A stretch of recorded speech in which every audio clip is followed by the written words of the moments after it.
Fala pessoal, sejam todos bem-vindos. Bora aqui para mais um conteúdo, mais uma notícia, trazendo para vocês as últimas informações diretamente dos Estados Unidos e diretamente de Brasília.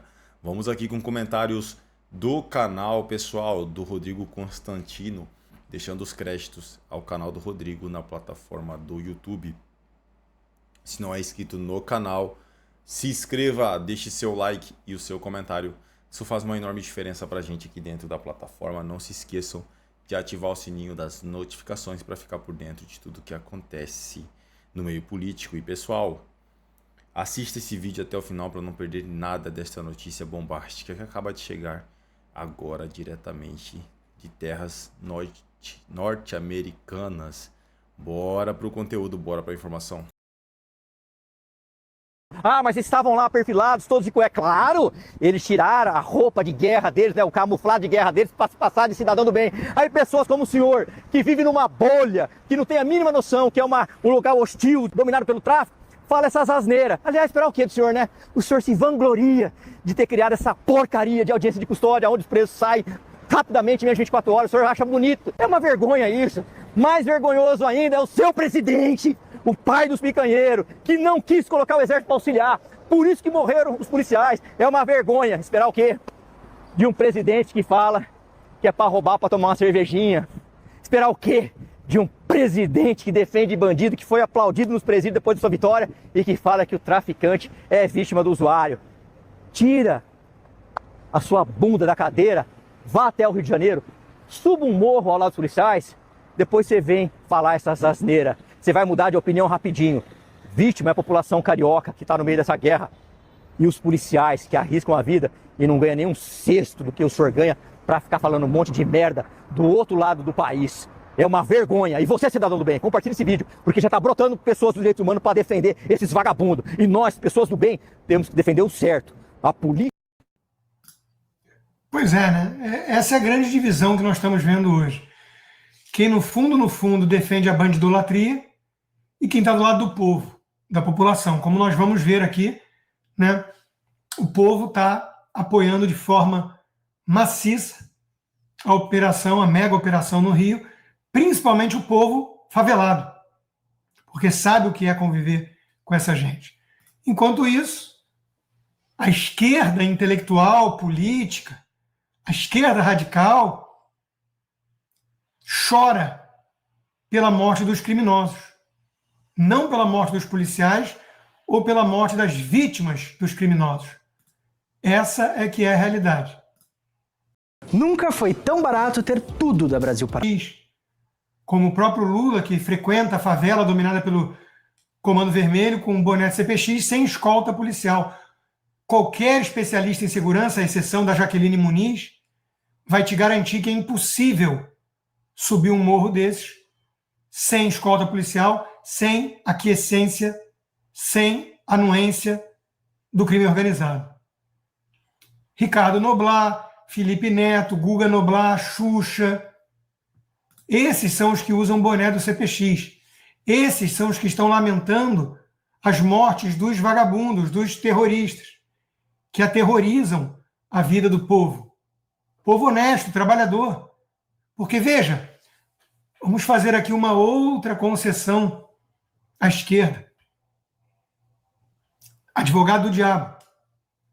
É óbvio que quem nasceu e cresceu numa favela enfrenta circunstâncias muito mais complexas para se dar bem na vida de forma honesta. Óbvio que o mecanismo de incentivos é muito mais perverso. Óbvio que é muito difícil manter os filhos afastados do tráfico, porque a natureza humana, ela é assim. Ela quer atalhos muitas vezes, ela quer poder. E aí o sujeito vai lá e vê o caminho de quem é trabalhador honesto sendo esfolado, pegando 3 ônibus e metrôs por dia, ganhando mal, e olha para o lado e vê o traficante jovem com um carrão, com um tênis novo, com as mulheres do bairro, dominando a festa do baile funk. Por isso que o único que faz contrapeso à escolha pelo tráfico são os evangélicos. A bússola moral, os pais firmes, que conseguem incutir esses valores com a ajuda dos pastores, muitas vezes, dentro das favelas. O Bolsonaro não está podendo se manifestar, né? O que é um absurdo no Brasil. Então a gente resgata o que ele dizia sobre isso. Tratar assaltante como vítima da sociedade é isentá-lo de sua responsabilidade. Existem milhões de pessoas humildes que levam a vida honestamente. É o bandido, não essas pessoas, que escolhe ameaçar pais e mães de família e tomar à força o que foi conquistado com muito suor. É o Estado paralelo dentro dessas comunidades. Eles vão extorquir os trabalhadores honestos, os negociantes, os comerciantes. Eles vão exigir que os pais cedam as filhas, muitas vezes para eles. Vocês acham que esse povo curte bandido? Vocês acham que esse povo quer preservar esses marginais no comando das favelas? Claro que não. E não é um problema tão pouco só de social, de escola e por aí vai. Isso é outra visão romântica da esquerda. O economista prêmio Nobel de Economia, Gary Becker, já explicou como muitas vezes o crime é uma escolha racional, custo e benefício. O custo do crime tem que ser muito maior. Como? Reduzindo a impunidade. Um traficante preso com um fuzil fica em média 8 meses preso. É muito pouco, é ridículo.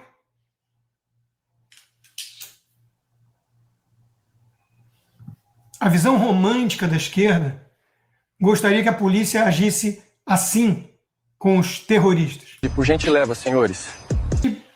A gente brinca, né? Mas é uma visão tão distorcida da realidade. Tem muita gente que pensa mais ou menos assim. Uma visão turvada por um infantilismo, por uma psicopatia mesmo, e por aquilo que o meu amigo Flávio Gordon tem chamado de narcoafetividade. Eu vou mostrar a coluna dele, que é muito boa. Precisamos falar sobre a narcoafetividade e a hibristofilia.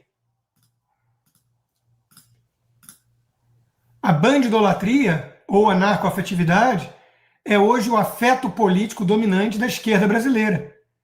Trata-se de um amor materno pelo delinquente, um carinho patológico pelo homicida. A empatia que o esquerdista nega aos fetos humanos abortados, ele a reserva inteira aos piores facínoras. E, de novo, são pessoas que estão escolhendo essa vida do crime. Ainda que façamos essa concessão diante de circunstâncias muito ruins. Mas se nós não reconhecermos que é possível uma escolha diferente, nós estamos tirando o livre-arbítrio, o principal pilar do cristianismo. Nós estamos abandonando a volição humana. Entre o estímulo e a resposta, o homem tem a liberdade de escolha, disse Viktor Frankl em Auschwitz. Somos seres humanos. Podemos escolher e devemos fazer escolhas morais. E você não pode escolher o caminho do crime e banalizar você colocar um inocente num micro-ondas e atear fogo nos pneus e matá-lo. Essa gente perdeu a sua humanidade. Eles se tornaram monstros. Essa menina perdeu 2 irmãos para o crime, mas ela tem a consciência de que eles escolheram esse caminho, coisa que os intelectuais e especialistas da Globo não têm. Mataram os meus 2 irmãos. Sabe como? Com um tiro. Sabe, né? Tiraram eles porque eram de menor. Várias vezes da delegacia, né? Porque não fica muito preso quando você é de menor. E eu lembro do meu pai várias e várias vezes ali, retirando. E sempre eles voltavam para aquilo. Voltavam porque se tinha comida na mesa. Não vou dizer que a vida foi sempre fácil, não. Mas tinham que comer. Tinham que vestir. Meu pai sempre tentando dar o de melhor para eles. E por que eles escolheram essa vida? Foi porque eles são vítimas. Vítima era minha mãe, que estava sempre chorando, e meu pai, que estava sempre indo tirar eles de lá. A família que sofre. Mas eles, foi só por escolha deles. Essa é a verdade. Enquanto houver aleijado trabalhando, criança vendendo bala no sinal, eu não vou acreditar que eles são vítimas da sociedade. Não estou dizendo que é certo criança trabalhar, não. E nem que é certo aleijado trabalhar. Eu estou dizendo que há outras opções. Porque o que acontece é que na favela não só tem bandido. A maioria em si é tudo trabalhador. E se tem outras escolhas, tem outras opções. E não justifica nunca você entrar pro tráfico. Porque eu já falei, só tem duas saídas, gente. Ou é debaixo da terra, ou é na cadeia. Então você decide o seu futuro. Você tem uma empresa, seja uma clínica... Bom senso da menina, né? Aliás, trabalhadora, visivelmente. Olha o bom senso que falta a boa parte da elite. Uma elite encastelada atrás de carros blindados e seguranças privados nos prédios, na zona sul do Rio de Janeiro. Por isso que a minha coluna da Oeste, que saiu hoje, foi sobre esse experimento social fracassado que é o Rio de Janeiro. E olha, não se enganem, o Rio de Janeiro está gritando para o Brasil todo, eu sou você amanhã. Se nada for feito, esse é o caminho que vai ao país. O Rio tem peculiaridades, desde Brizola, que os bandidos viraram os intocáveis, passando pela ADPF 635 do Fachin. A geografia do Rio não ajuda. O próprio território conflagrado das favelas e como são esses becos, esses morros labirínticos. Mas é um experimento social fracassado. Né? Como eu disse, não é sintoma de uma sociedade saudável festejar morte, nem de bandidos, em vez de torcer pela prisão perpétua deles. Agora, o Rio é um lugar saudável? Ou um lugar dominado pelo crime organizado? 1/4 da população vive sob o comando do crime organizado, sob o terror. 1/4 do povo. Para essa gente, esse aqui é o cotidiano deles. Pelo amor de Deus, estou roubando ali. Ai, tem... É isso aí, pessoal, e vamos aqui para mais uma notícia. Sou feirante, dei o que pude. Pai lamenta a morte do filho em operação no Rio e disse que tentou afastá-lo do crime, mas ele não quis. Cláudio Lima reconheceu o corpo por vídeo após buscas na mata entre o Complexo da Penha e do Alemão. O jovem de 23 anos fazia parte do grupo ligado à facção criminosa. Cláudio Lima, de 45 anos, perdeu seu único filho para o narcotráfico que domina o Brasil de ponta a ponta.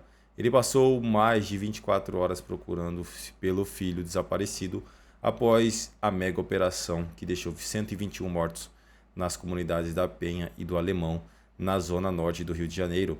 A busca terminou de forma brutal quando ele recebeu por mensagem de WhatsApp um vídeo com imagens de corpos no chão. Em meio aos rostos, reconheceu o de Hércules Célio Lima, de 23 anos.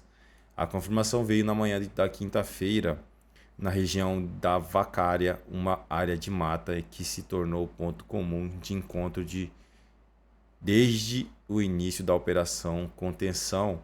Mesmo do jeito que estava, é o tipo de coisa que você não erra.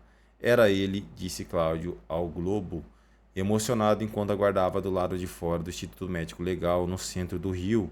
Morador da Vila Cruzeiro, Cláudio tentou, ao longo dos anos, manter o filho longe do crime. Convidou o jovem para trabalhar com ele no sacolão onde sustenta a família, mas não teve sucesso. Por volta dos 18 anos, Hércules começou a se afastar da rotina familiar e se aproximar de grupos criminosos ligados à facção Comando Vermelho, organização de caráter terrorista que atua com táticas típicas de guerrilha urbana no Rio de Janeiro e outras regiões do país.